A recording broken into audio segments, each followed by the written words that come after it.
अगर आप बैठेंगे तो अच्छा होगा। आपका आपका ये उत्साह, आपका प्यार मेरी सर आंखों पर, कृपा करके बैठिए।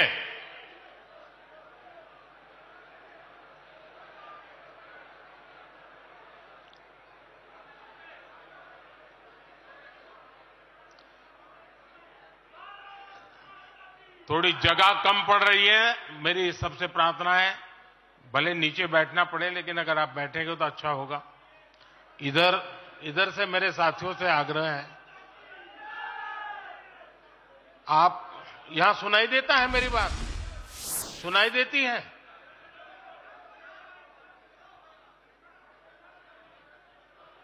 जरा प्रबंधक उस तरफ देखे भाई, जगह नहीं है तो कृपा करके आप कहीं पर भी नीचे बैठ जाइए।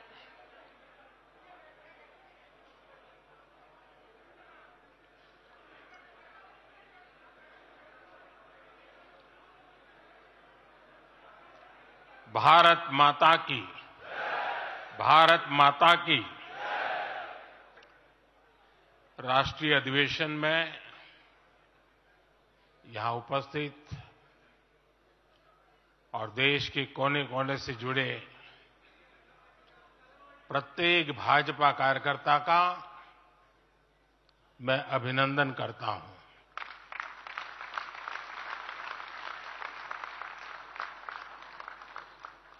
भाजपा का कार्यकर्ता साल के हर दिन 24 घंटे देश की सेवा के लिए कुछ न कुछ करता ही रहता है।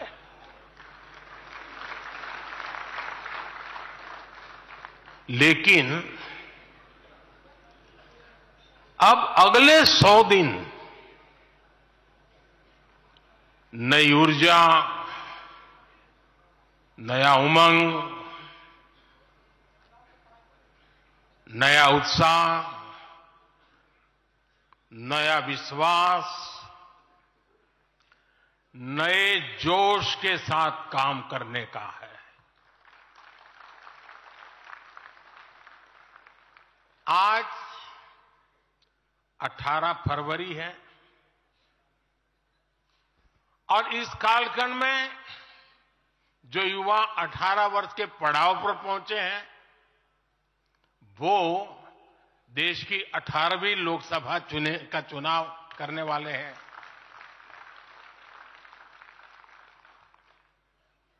अगले 100 दिन हम सबको जुट जाना है,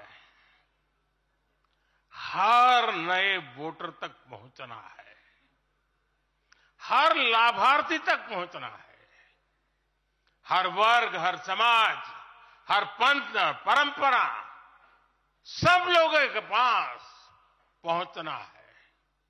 हमें सबका विश्वास हासिल करना है।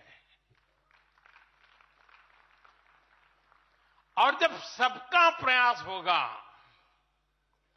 तो देश की सेवा के लिए सबसे ज्यादा सीटें भी बीजेपी को ही मिलेगी।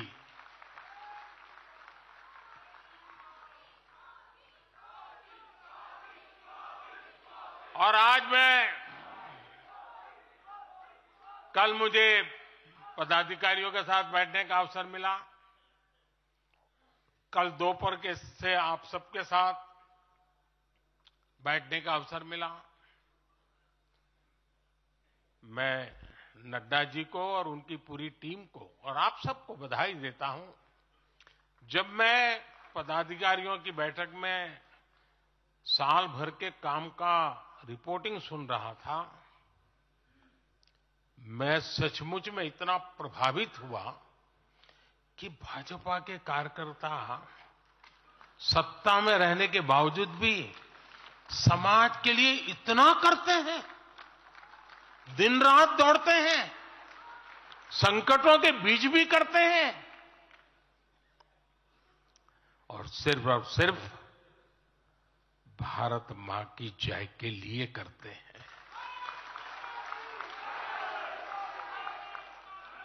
ये 2 दिन भी जो चर्चा हुआ, विचार विमर्श हुआ है,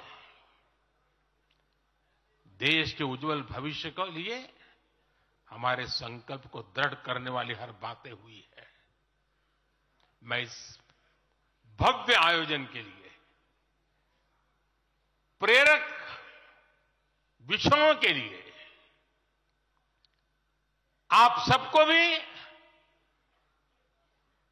देश भर के कार्यकर्ताओं को भी नड्डा जी के माध्यम से सबका अभिनंदन करता हूं। साथियों, आज मैं समस्त देशवासियों की तरफ से संत शिरोमणि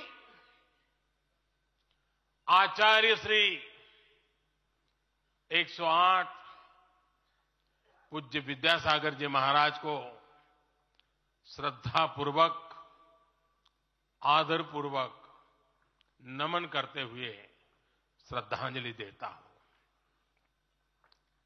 उनके संलेखन समाधिस्थ होने की सूचना मिलने के बाद उनके अनुयायी शोक में हैं, हम सभी शोक में हैं। और मेरे लिए तो यह एक व्यक्तिगत क्षति जैसा है। वर्षों तक मुझे व्यक्तिगत रूप से अनेक बार उनसे मिलने का, उनके दर्शन करने का, उनके मार्गदर्शन प्राप्त करने का अवसर मिला है।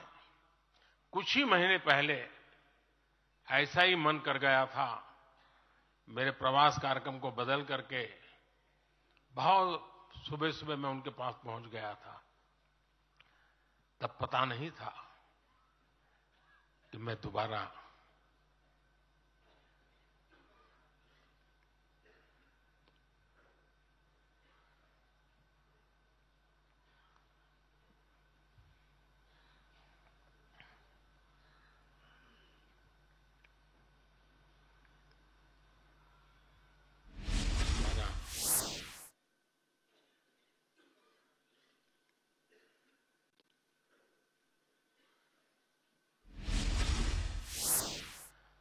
दर्शन नहीं कर पाऊंगा।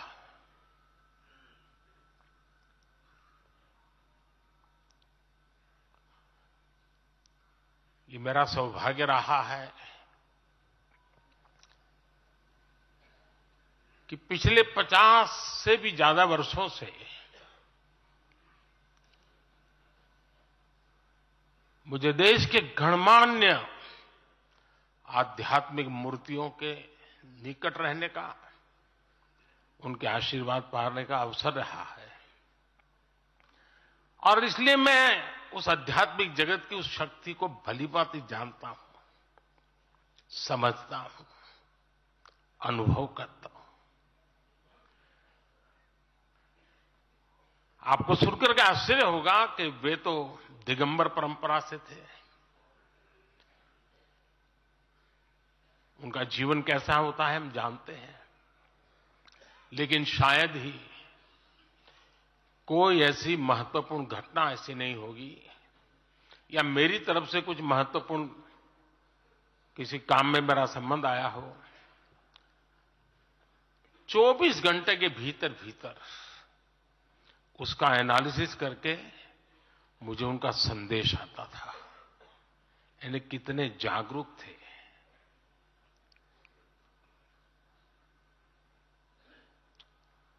और अपनी विराट आध्यात्मिक यात्रा और उसके बाद भी वो हम सबको हमेशा प्रेरणा देते रहे हैं।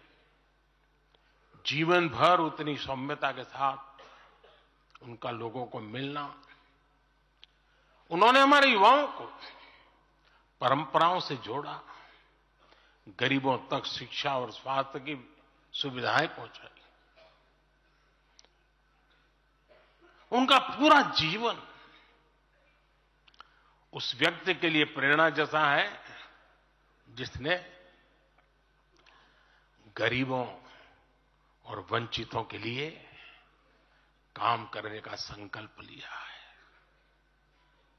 आज जब भारत प्रगति के पथ पर आगे बढ़ रहा है, मुझे विश्वास है कि उनके सिद्धांत और उनका आशीर्वाद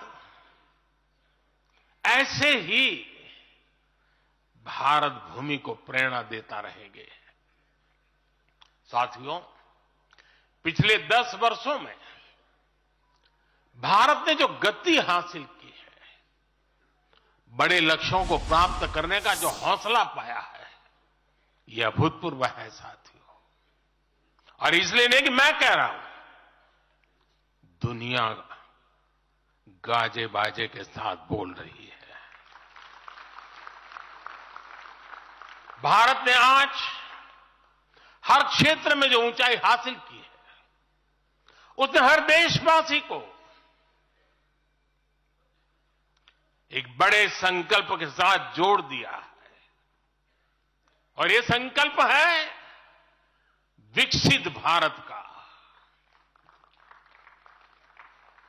अब देश न छोटे सपने देख सकता है और देश न अब छोटे संकल्प ले सकता है। सपने भी विराट होंगे, संकल्प भी विराट होंगे। और ये हमारा सपना भी है, हम सबका संकल्प भी है कि हमें भारत को विकसित बनाना है। और इसमें अगले 5 वर्षों की बहुत बड़ी भूमिका होने जा रही है।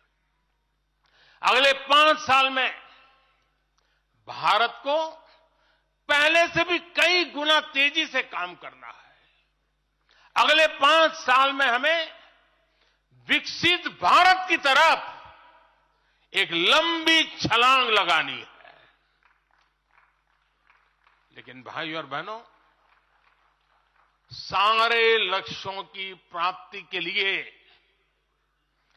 पहली शर्त है सरकार में भाजपा की जोरदार वापसी।